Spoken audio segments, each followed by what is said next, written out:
तो साथियों आज अपन पढ़ेंगे फिर से एक न्यू क्लास। इस क्लास पर पढ़ेंगे अपन 40 ऐसे महत्वपूर्ण प्रश्न जो पिछले एग्जामों में पूछे गए और आगामी एग्जाम में पूछे जाने की पूरी पूरी संभावना है। तो बनी रहिए वीडियो के अंत तक और चैनल को सब्सक्राइब कर लो ताकि आने वाली क्लास से आपको मिल सके। ओके साथियों, चलो बढ़ते हैं अपनी क्लास की ओर। अपनी क्लास का पहला क्वेश्चन यहाँ पर रहने वाला है कि राजस्थान के किस संभाग में सर्वाधिक मक्का उत्पादन होती है। अच्छा क्वेश्चन है, तो बताओ कमेंट्स में आंसर करो कि राजस्थान के किस संभाग में सर्वाधिक मक्का उत्पादन होती है। तो कौन से संभाग में सर्वाधिक मक्का उत्पादन होती है मेरे साथियों? देखते हैं अपन ऑप्शन में। तो कोटा, बीकानेर, जोधपुर या फिर उदयपुर। तो अपना राइट आंसर यहाँ पर क्या हो जाएगा? अपना राइट आंसर यहाँ पर हो जाएगा डी, उदयपुर। जो उदयपुर संभाग है वहां पर सर्वाधिक मक्का का उत्पादन होता है। याद रहेगा आपको अच्छे से। चलो बढ़ते हैं अगले क्वेश्चन की ओर। अगला क्वेश्चन है अपना वो है कि कला प्रेमी सावंत सिंह किस प्रांत के शासक थे। क्वेश्चन कह रहा है कि कला प्रेमी जो सावंत सिंह थे वो कौन से प्रांत के थे? तो जोधपुर, किशनगढ़, करौली या फिर जयपुर। तो कौन से प्रांत के थे कौन? सावंत सिंह। तो अपना राइट आंसर यहाँ पर हो जाएगा बी, किशनगढ़। तो जो सावंत सिंह थे वो थे किशनगढ़ के। ओके साथियों, चलो बढ़ते हैं अपने नेक्स्ट क्वेश्चन की ओर। नेक्स्ट क्वेश्चन यहाँ पर रहेगा अपना वो है कि राजस्थान राज्य वन नीति लागू की गई थी। तो राजस्थान राज्य वन नीति लागू की गई, कब लागू की गई थी? तो अपना क्वेश्चन का राइट आंसर यहाँ पर क्या हो जाएगा? देखते हैं अपन चारों ऑप्शन में से ढूंढते हैं। 2008, 2006, 2010 या फिर 1988। तो राजस्थान राज्य वन नीति लागू हुई वह हुई 2010 को। सी अपना राइट आंसर यहाँ पर हो जाएगा। नेक्स्ट क्वेश्चन है साथियों अपना यहाँ पर वो है कि राजस्थान में वालर कृषि का प्रकार है। तो राजस्थान में जो वालर कृषि की जाती है वो किस प्रकार की है? तो देखते हैं किस प्रकार की वालर कृषि। तो स्थानांतरित कृषि, अंतः कृषि या फिर व्यापारिक कृषि या फिर बागानी कृषि। तो जो वालर कृषि है वो किस प्रकार की कृषि है? तो अपना राइट आंसर यहाँ पर हो जाएगा ए, स्थानांतरित कृषि। की इस बार यहाँ बो दी, दूसरी बार यहाँ बो दी, मतलब स्थान बदल बदल कर जो कृषि की जाती है उसे क्या कहते हैं? स्थानांतरित कृषि कहते हैं। ओके साथियों, चलो बढ़ते हैं नेक्स्ट क्वेश्चन की ओर। नेक्स्ट क्वेश्चन है अपना यहाँ पर कि भारतीय वन्यजीव संरक्षण अधिनियम लागू हुआ। तो भारतीय वन्यजीव संरक्षण अधिनियम लागू हुआ वो किस वर्ष लागू हुआ? तो देखते हैं चार ऑप्शन अपने यहाँ पर दिए हुए हैं। तो इनमें से एक ऑप्शन अपना सही है।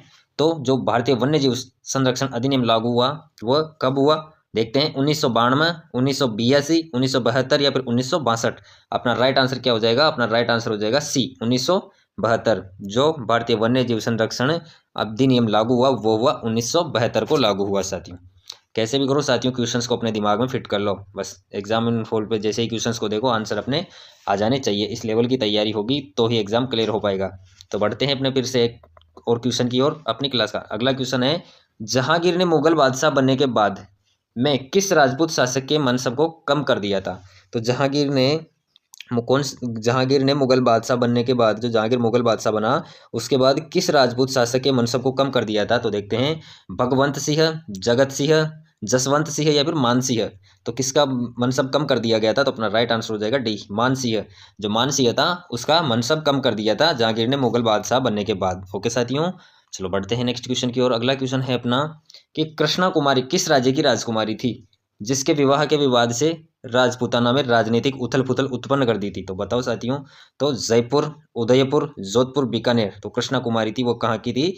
वो थी उदयपुर। बी अपना राइट आंसर यहाँ पर हो जाएगा। ओके साथियों, नेक्स्ट क्वेश्चन है, कुंभलगढ़ तथा गोगुंदा के मध्य की उच्च भूमि कहलाती है। तो कुंभलगढ़ तथा गोगुंदा हैं उनके मध्य की जो उच्च भूमि क्या कहलाती है मेरे साथियों? तो आंसर करो फटाफट से कमेंट्स बॉक्स में कमेंट्स किया करो ताकि आपको रहे कि कितने क्वेश्चंस के आंसर मैं दे पा रही हूँ।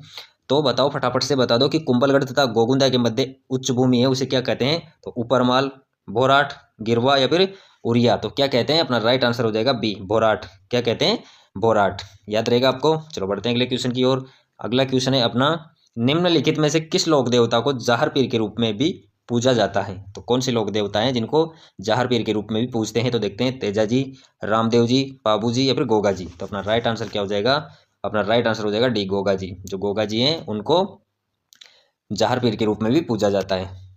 ओके साथियों, चलो अगले क्वेश्चन की ओर बढ़ते हैं। अपना अगला क्वेश्चन है, भारत गौरव रेल का मुख्य उद्देश्य है। तो भारत गौरव रेल का जो मुख्य उद्देश्य है वो क्या है? तो बताओ साथियों क्या है? अपन देखते हैं, चार ऑप्शन दिए हुए हैं यहाँ पर। घरेलू पर्यटन को प्रोत्साहन देना, रेल यात्रा को प्रोत्साहन देना या फिर भारतीय रेलवे का विकास प्रदर्शित करना या फिर राजाओं और उनके शाही स्थानों के बीते हुए युग को पुनर्दर्शाने हेतु। तो भारत गौरव रेल का मुख्य उद्देश्य है प्यारे साथियों वो है घरेलू पर्यटन को प्रोत्साहन देना। ए अपना राइट आंसर यहाँ पर हो जाएगा कि जो भारत गौरव रेल का मुख्य उद्देश्य है घरेलू पर्यटन को प्रोत्साहन देना है। नेक्स्ट क्वेश्चन रहेगा अपना, वो है कि मानहेरा टिब्बा का प्रमुख खनन क्षेत्र है। तो मानहेरा टिब्बा का जो प्रमुख खनन क्षेत्र है वो किसके लिए प्रमुख है? तो देखिए, प्राकृतिक गैस, पेट्रोलियम, लिग्नाइट या फिर चूना पत्थर। तो मानहेरा टिब्बा का प्रमुख खनन क्षेत्र है वह है प्राकृतिक गैस का। तो जो मानहेरा टिब्बा है यहाँ से किसका खनन होता है? प्राकृतिक गैस का। ओके, याद रहेगा आपको। चलो बढ़ते हैं नेक्स्ट क्वेश्चन की ओर। नेक्स्ट क्वेश्चन है अपना, महिला चित्रकारों कमला एवं इलायची के नाम से किस चित्रकला शैली से संबंधित है? तो जो महिला चित्रकार है कौन कौन? एक तो कमला और एक इलायची। तो किस चित्रकला शैली से संबंधित है? तो किशनगढ़, नाथद्वारा, अलवर और जोधपुर। तो किस चित्रकला शैली से जुड़ी हुई है? ये चित्रकला शैली से जुड़ी है तो वो है नाथद्वारा। बी अपना राइट आंसर हो जाएगा। जो नाथद्वारा चित्रकला शैली है उसकी दो मुख्य महिला चित्रकार थी, वो थी कमला और इलायची। याद रहेगा आपको अच्छे से। चलो साथियों नेक्स्ट क्वेश्चन की ओर अपन बढ़ते हैं। निम्नलिखित में से कौन फड़ वाचन से संबंधित हैं? तो जो फड़ वाचन से संबंधित है वो कौन है, यानी कि फड़ का जो वाचन करते हैं वो कौन लोग करते हैं? तो देखते हैं, भोपे, कालबेलिया, बंजारे या फिर सरगड़े। तो अपना राइट आंसर क्या होगा? ए अपना राइट आंसर हो जाएगा ए, भोपे। जो फड़ का वाचन करते हैं वो होते हैं भोपे। याद रहेगा आपको साथियों। नेक्स्ट क्वेश्चन है अपना, निम्न में से कौन सी राजस्थान की लोक नाट्य शैली नहीं है? नकारात्मक क्वेश्चन पूछा है, नहीं है पूछा है। तो कौन सी राजस्थान की लोक नाट्य शैली नहीं है? इनमें से चार ऑप्शन दिए हैं इनमें से। तो स्वांग, रम्मत, डाडी या फिर ख्याल। तो कौन सी नहीं है? तो अपना राइट आंसर हो जाएगा सी, डाडी। कि राजस्थान की जो लोक नाट्य शैली नहीं है वो है डाडी नहीं है। ओके साथियों, चलो बढ़ते हैं अगले क्वेश्चन की ओर। अगला क्वेश्चन अपना कह रहा है यहाँ पर कि जनगणना 2011 के अनुसार एक व्यक्ति जिसकी आयु 7 वर्ष है, कितनी है?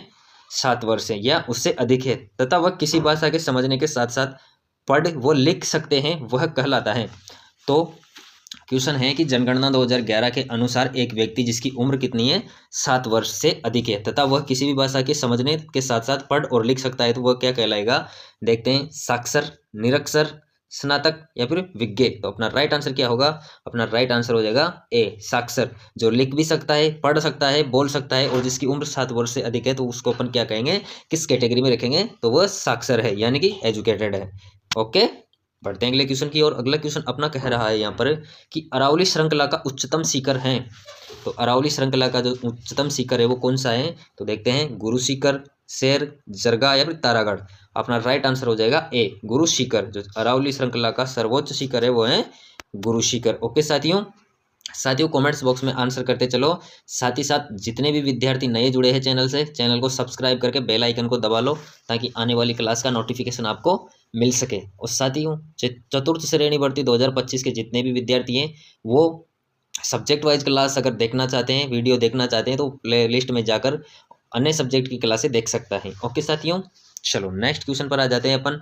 नेक्स्ट क्वेश्चन है अपना, चंद्रभागा पशु मेला कहाँ लगता है? तो बताओ साथियों, चंद्रभागा पशु मेला है वो कहाँ पर लगता है? तो राजसमंद, अजमेर, झालरापाटन, नागौर। तो कहाँ पर लगता है चंद्रभागा मेला? तो वह लगता है झालरापाटन में। सी अपना राइट हो जाएगा यहाँ पर इस क्वेश्चन का आंसर की झालरापाटन में चंद्रभागा का पशु मेला लगता है। ओके साथियों, अगला क्वेश्चन है अपना, कजली तीज का त्योहार कहाँ मनाया जाता है? अच्छा क्वेश्चन है कि जो कजली तीज का महोत्सव मनाया जाता है, त्योहार मनाया जाता है, वो कहाँ पर मनाया जाता है? बहुत बार पूछा गया क्वेश्चन है साथियों, कजली तीज से संबंधित क्वेश्चन बनता है बहुत सी बार। तो कजली तीज का त्योहार मनाया जाता है वो कहाँ पर मनाया जाता है? उदयपुर, बूंदी, जयपुर, जोधपुर। तो वह मनाया जाता है बूंदी। बी अपना राइट आंसर यहाँ पर हो जाएगा। ओके साथियों, नेक्स्ट क्वेश्चन है अपना, स्त्रियां बोरला आभूषण शरीर के किस भाग पर पहनती हैं? तो जो महिलाएं होती हैं, स्त्रियां होती है, वो बोरला नामक आभूषण होता है उसको कहाँ पर धारण करती है, कहाँ पर पहनती है? तो देखते हैं, हाथ, गर्दन, कान, सिर। तो कहाँ पर पहनती हैं? तो अपना राइट आंसर हो जाएगा डी, सिर पर। तो जो स्त्रियां यानी कि महिलाएं होती हैं वो बोरला नामक आभूषण होता है उसे धारण करती है सिर पर, यानी कि ये एक गोल गोल प्रकार का बना हुआ होता है, तो इसको सिर पर पहनती है। ओके, चलो नेक्स्ट क्वेश्चन है अपना, बनास नदी का उद्गम है। तो बनास नदी निकलती है वो कहाँ से निकलती है, इसका उद्गम स्थल है वो कहाँ पर है? तो बताओ साथियों, कमेंट्स करो फटाफट से कि बनास नदी का उद्गम स्थल है वो कहाँ से है? तो देखते हैं, करौली पहाड़ियाँ, बैराट पहाड़ियाँ, नाग पहाड़ियाँ या फिर कमनौर पहाड़ियाँ। अपना राइट आंसर यहाँ पर क्या हो जाएगा साथियों कि जो बनास नदी का उस उद्गम स्थल है वो है कमनौर की पहाड़ियाँ। डी अपना राइट आंसर हो जाएगा कि जो कमनौर की पहाड़ियाँ हैं वहाँ से बनास का उद्गम होता है साथियों। नेक्स्ट क्वेश्चन अपना है बरखान है। तो बरखान एक प्रकार की क्या चीज़ है साथियों, बरखान क्या है? तो देखते हैं, रेत के टीले, डेल्टा, पहाड़ियाँ या फिर झीलें। तो बरखान क्या है? बरखान है साथियों वो है रेत के टीले। ए अपना राइट आंसर इस क्वेश्चन का हो जाएगा साथियों। नेक्स्ट क्वेश्चन की ओर अपन बढ़ते हैं। कुंभलगढ़ दुर्ग का प्रमुख शिल्पी कौन था? कुंभलगढ़ दुर्ग जो महाराणा कुंभा द्वारा बनवाया गया था, इस दुर्ग का प्रमुख शिल्पी था वह कौन था? तो दीपा, लालचंद, मंडन या फिर चंपालाल। तो अपना राइट आंसर क्या हो जाएगा? अपना राइट आंसर हो जाएगा सी, मंडन। जो मंडन थे वो कुंभलगढ़ दुर्ग के प्रमुख शिल्पी थे। कौन? मंडन। याद रहेगा, बहुत इंपॉर्टेंट क्वेश्चन है साथियों। चलो अगला क्वेश्चन है अपना, राजस्थान का तेरापंथी संप्रदाय निम्नलिखित में से किससे संबंधित है? तो बताओ साथियों, कमेंट्स करो किससे संबंधित है राजस्थान का तेरापंथी संप्रदाय। तो देखते हैं किससे संबंधित है। वैष्णव धर्म, बौद्ध धर्म, जैन धर्म या फिर शैव पंथी। तो अपना राइट आंसर क्या हो जाएगा? अपना राइट आंसर हो जाएगा सी, जैन धर्म। जो राजस्थान का तेरापंथी संप्रदाय है वो संबंधित है जैन धर्म से जुड़ा हुआ है। ओके साथियों, नेक्स्ट क्वेश्चन है अपना यहाँ पर, निम्नलिखित में से कौन सी पश्चिमी राजस्थान में पाई जाने वाली एक घास नहीं है? नकारात्मक क्वेश्चन है साथियों कि कौन सी पश्चिमी राजस्थान में पाई जाने वाली एक घास नहीं है? तो सेवण, दामन, कराड़ या फिर सालर। तो अपना राइट आंसर क्या होगा यहाँ पर? अपना राइट आंसर हो जाएगा सालर। डी अपना राइट आंसर हो जाएगा कि जो यह सालर नामक जो घास है ये पश्चिमी राजस्थान में नहीं उगती है। पश्चिमी राजस्थान में उगने वाली घास है वो है सेवण, दामन और कराड़। यह तीनों प्रकार की जो घास है यह तो पश्चिमी राजस्थान में पाई जाती है, परंतु क्वेश्चन कह रहा है कि इनमें से कौन सी है जो पश्चिमी राजस्थान में नहीं पाई जाती, तो वो है सालर। ओके साथियों, अगले क्वेश्चन की ओर बढ़ते हैं। अगला क्वेश्चन है अपना यहाँ पर, निम्नलिखित में से कौन सा सही नहीं है? नकारात्मक क्वेश्चन है कि इनमें से कौन सा है जो सही नहीं है। तो सुंदा माता मंदिर रोपवे जालोर, मनसा पूर्णकर्णी माता मंदिर रोपवे उदयपुर, बालाजी रोपवे सामुदा जयपुर, सावित्री माता मंदिर रोपवे सिरोही। तो अपना राइट आंसर क्या हो जाएगा? अपना राइट आंसर हो जाएगा डी, सावित्री माता मंदिर रोपवे सिरोही। ओके, तो अपना राइट आंसर यहाँ पर हो जाएगा सावित्री माता मंदिर रोपवे सिरोही। ओके साथियों, अगला क्वेश्चन है अपना यहाँ पर, वह है कि मरु राष्ट्रीय उद्यान कौन सा?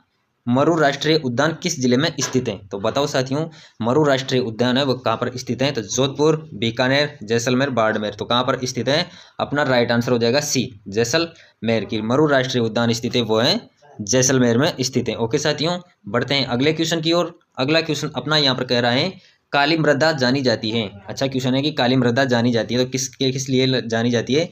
तो कांप मिट्टी से, लेटेराइट मिट्टी से, रेगुर मिट्टी से या फिर बांगर एवं खादर मिट्टी से। तो काली मृदा जानी जाती है वो जानी जाती है रेगुर मिट्टी से। ओके, सी अपना राइट आंसर यहाँ पर हो जाएगा। साथियों साथ ही साथ कमेंट्स में आंसर किया करो, उससे आपका फोकस डबल होता है, आपका फोकस कंटिन्यू बना रहता है क्वेश्चंस के आंसर देने में। ओके, और साथ ही साथ खुद का एनालिसिस कर पाते हो कि कितने क्वेश्चंस के आंसर मैं क्लास में से कर पाया हूँ, कितना मुझे और पढ़ना है। इन सब चीज़ों का पता अपन खुद से खुद को लगा सकते हैं, तो आंसर किया करो। ओके, और जितने विद्यार्थी नए जुड़ रहे हैं चैनल को सब्सक्राइब कर लो दोस्तों, ताकि आने वाली हर क्लास आप तक पहुँच सके। ओके, चलो नेक्स्ट क्वेश्चन देख लेते हैं अपनी क्लास का, कि 1938 में करौली राज्य प्रजामंडल की स्थापना किसने की? तो 1938 में, कब? 1938 में करौली राज्य प्रजामंडल है उसकी स्थापना किसने की? तो मदन सिंह ने, गोपाल सिंह ने, गोपीलाल यादव ने या फिर त्रिलोक चंद माथुर ने। तो किसने की थी? अपना राइट आंसर हो जाएगा डी, त्रिलोक चंद माथुर। जो करौली राज्य प्रजामंडल है उसकी स्थापना की वो की त्रिलोक चंद माथुर ने। कब की? 1938 में। ओके, चलो नेक्स्ट क्वेश्चन है अपना, वो है मुकुंदरा की पहाड़ियाँ हैं कौन से जिले में विस्तृत हैं? तो बताओ साथियों कि जो मुकुंदरा की पहाड़ियाँ हैं किस जिले में विस्तृत हैं? तो जोधपुर नागौर, पाली सिरोही, झालावाड़ कोटा या फिर अजमेर जयपुर। तो किस जिले में विस्तृत हैं? अपना राइट आंसर यहाँ पर हो जाएगा प्यारे साथियों, अपना राइट आंसर हो जाएगा सी, झालावाड़ और कोटा। क्या हो जाएगा? मुकुंदरा की जो पहाड़ियाँ हैं वो स्थित हैं झालावाड़ और कोटा में फैली हुई है प्यारे साथियों, याद रहेगा। चलो नेक्स्ट क्वेश्चन की ओर बढ़ते हैं अपन। नेक्स्ट क्वेश्चन अपना है इस क्लास का, कि ट्रेंच कमीशन किस आंदोलन से संबंधित है? तो बताओ साथियों, जो ट्रेंच कमीशन है वो किससे संबंधित है? तो बताओ अपना राइट आंसर क्या होगा यहाँ पर? तो बताओ साथियों, ट्रेंच कमीशन किस आंदोलन से संबंधित है? तो अलवर किसान आंदोलन से, मेव किसान आंदोलन से, बेगू किसान आंदोलन से या फिर पारसोली किसान आंदोलन से। तो जो ट्रेंच कमीशन किसान आंदोलन है वो संबंधित है अपना बेगू किसान आंदोलन से। सी अपना राइट आंसर इस क्वेश्चन का हो जाएगा कि जो बेगू किसान आंदोलन है उससे संबंधित है ट्रेंच किसान आंदोलन। याद रहेगा, कैसे भी करो साथियों, क्वेश्चंस को दिमाग में बिठा लो अच्छे से। ओके, बढ़ते हैं अगले क्वेश्चन की ओर। अगला क्वेश्चन कह रहा है अपना कि कंवर सेन द्वारा राजस्थान नहर की शुरुआत की गई वह वर्ष था। तो कंवर सेन द्वारा जो राजस्थान में नहर की शुरुआत की गई वो कब की गई थी? देखते हैं, अपने पास 4 ऑप्शन दिए हैं, तो चारों ऑप्शन में से राइट ऑप्शन कौन सा होगा अपन का, देखते हैं। 1958 में, 1948 में, 1938 में या फिर 1968 में। तो कंवर सेन द्वारा राजस्थान में नहर की शुरुआत की गई वह की गई 1948 में। तो बी अपना राइट आंसर यहाँ पर हो जाएगा। ओके, नेक्स्ट क्वेश्चन है अपना यहाँ पर, गणेश्वर संस्कृति का महत्वपूर्ण स्थल है। तो गणेश्वर संस्कृति है, उसका महत्वपूर्ण स्थल कौन सा है बताओ साथियों, कमेंट्स करो फटाफट से, क्वेश्चंस का आंसर दो। तो जो गणेश संस्कृति है उसका महत्वपूर्ण स्थल है, तो देखते हैं ताम्रयुगीन, पूरा पाषाण, मध्य पाषाण या फिर नवपाषाण। तो अपना राइट आंसर यहाँ पर क्या होगा कि जो गणेश्वर संस्कृति का महत्वपूर्ण स्थल है वह है ताम्रयुगीन। ए अपना राइट आंसर इस क्वेश्चन का यहाँ पर हो जाएगा कि जो गणेश्वर संस्कृति का महत्वपूर्ण स्थल है वह है ताम्रयुगीन का है। ओके, नेक्स्ट क्वेश्चन की ओर बढ़ते हैं। नेक्स्ट क्वेश्चन क्या कहता है देखते हैं अपन, बीकानेर के निकट समरातल को किस लोक देवता ने अपना कर्म स्थल बनाया? तो कौन से लोक देवता थे जिन्होंने समरातल को अपना कर्मस्थल बनाया था? तो गोगा जी, बाबू जी, धन्ना जी या फिर जाम्बो जी। तो अपना राइट आंसर क्या होगा? अपना राइट आंसर हो जाएगा डी, जाम्बो जी। क्या हो जाएगा? जाम्बो जी, कि बीकानेर के निकट जो समरातल स्थित है वहां पर जाम्बो जी ने अपना कर्मस्थल बनाया था। ओके, याद रहेगा। चलो नेक्स्ट क्वेश्चन की ओर बढ़ते हैं। नेक्स्ट क्वेश्चन कह रहा है कि निम्नलिखित में से कौन सी राजस्थान में वनों के प्रशासनिक वर्गीकरण की श्रेणी नहीं है? तो अच्छा क्वेश्चन है, पिछले एग्जाम में पूछा गया क्वेश्चन है कि निम्नलिखित में से कौन सी राजस्थान में वनों के प्रशासनिक वर्गीकरण की श्रेणी नहीं है? तो आरक्षित वन, अनारक्षित वन, सुरक्षित वन, वर्गीकृत वन। बताओ साथियों, तो कौन सा है? अपना राइट आंसर हो जाएगा बी, अनारक्षित वन। बी अपना राइट आंसर इस क्वेश्चन का यहाँ पर हो जाएगा। ओके, बढ़ते हैं नेक्स्ट क्वेश्चन की ओर। चित्तौड़गढ़ के जिले में त्रिभुवन नारायण मंदिर का निर्माता कौन थे? तो चित्तौड़गढ़ का जो किला है, चित्तौड़गढ़ जिले में त्रिभुवन नारायण का मंदिर बना हुआ है, उसका निर्माता कौन थे? तो बताओ साथियों कौन थे? अच्छा क्वेश्चन है। तो महाराणा मोकल, भोज परमार, महाराणा हरिसिंह, भागवत प्रथम। तो अपना राइट आंसर यहाँ पर हो जाएगा बी, भोज परमार। तो जो चित्तौड़गढ़ की जिले में त्रिभुवन नारायण का मंदिर बना हुआ है उसका निर्माता थे भोज परमार। याद रहेगा साथियों। बढ़ते हैं अगले क्वेश्चन की ओर। अगला क्वेश्चन है अपना, चंबल बेसिन की खंड भूमि को कहा जाता है? तो चंबल बेसिन की जो खंड भूमि है उसे क्या कहेंगे? तो अवनलिकाएं, सेम, चादर गुलन या फिर भूमि स्पर्ण। तो क्या कहेंगे? भूमि स्पर्ण। तो अपना राइट आंसर हो जाएगा ए, अवनलिकाएं। तो चंबल बेसिन की खंड भूमि को कहते हैं वो कहते हैं अवनलिकाएं। ए अपना राइट आंसर हो जाएगा। ओके साथियों, अगला क्वेश्चन है अपना, रकड़ी और टोंटी है। तो रकड़ी और टोंटी ये क्या है साथियों? तो महिलाओं के गहने, पुरुषों के वस्त्र, स्वदेशी जूते या फिर सापों के प्रकार। तो रकड़ी और टोंटी है वो एक प्रकार के महिलाओं के गहने हैं। ए अपना राइट आंसर यहाँ पर हो जाएगा। ओके साथियों, बढ़ते हैं अगले क्वेश्चन की ओर। निम्नलिखित में से किस सभ्यता को धूलकोट कहते हैं? तो निम्नलिखित में से कौन सा है जिस सभ्यता को धूलकोट कहते हैं? तो बालाथल को, आहड़ को, गिलुंड को या फिर कालीबंगा को। तो अपना राइट आंसर क्या होगा? अपना राइट आंसर हो जाएगा बी, आहड़। कि जो आहड़ सभ्यता है उसको धूलकोट कहते हैं। ओके साथियों, चलो नेक्स्ट क्वेश्चन की ओर अपन बढ़ते हैं। अपना अगला क्वेश्चन है कि मेजा बांध बनाया गया है। तो मेजा बांध है वो कौन सी नदी पर बनाया गया है? कमेंट्स करो फटाफट से साथियों, बताओ कि जो मेजा बांध है वो बनाया गया है तो कौन सी नदी पर बनाया गया है। देखते हैं अपन, 4 ऑप्शन दिए हैं, इनमें से कौन सा है? तो मेज नदी पर, कोटारी नदी पर, चंबल नदी पर या फिर बनास नदी पर। तो मेजा बांध बना हुआ है वो बना हुआ है कोटारी नदी पर। बी अपना राइट आंसर हो जाएगा। तो मेजा बांध बना हुआ है वो बना है कोटारी नदी पर। ओके साथियों, याद रहेगा आपको। इसी के साथ यहाँ पर अपनी क्लास समाप्त होती है साथियों। और जितने भी विद्यार्थी क्लास से नए जुड़े हैं वो चैनल को सब्सक्राइब करके बेल आइकन को दबा लो ताकि आने वाली क्लास का नोटिफिकेशन आपको मिल सके और वीडियो आप तक पहुँच सके। ओके, धन्यवाद।